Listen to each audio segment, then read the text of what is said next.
Ay oğraş İlham Əliyev, sən nə vaxta qədər kasıb cəmaatın cibinə girəcəksən, ha? Sən nə vaxta qədər kasıb cəmaatın cibindən son qəpiklərini oğurlayacaqsan?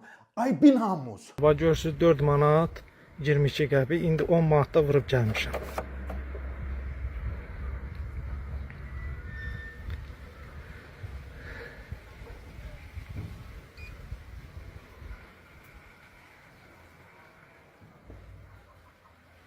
Səkkiz manat 29 qəpik. Gördünüz nə qədər çıxdılar? Bu indi oğru hakimiyyət deyil, nədir bəs? Oğru hökumət deyil, nədir bəs? Mən necə fəxr eləyim ki, mən Azərbaycanlıyam? O bir nəfər demişdi, Azərbaycan 20% yox, 100% işğal olunub. Bax görürsüz. Görürsüz, məndən niyə tutmalısan sən, ay Azər işıq?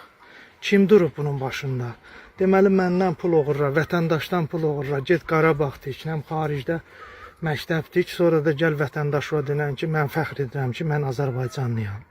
Belə şey olur. Nə qədər İlham Əliyev bu hakimiyyətdədir, qardaş, heç nə düzəlməyəcək. Mən sizə dəqiq deyirəm, bunu bilin.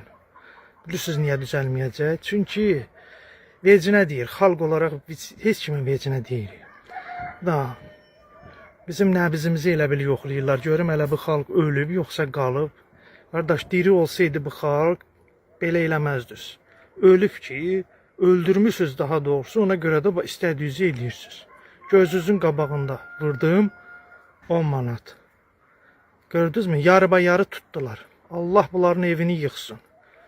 Bu oğru hakimiyyətdir. Doğrudan oğru hakimiyyətdir. Bu nədir? Məndən niyə oğurluq eləməlisən? Durub indi hesabat verəcək, nə abonet borcudur, nə limitdir, nədir? Qardaş, oğrusan da, qutay, mədəni oğru. Всё.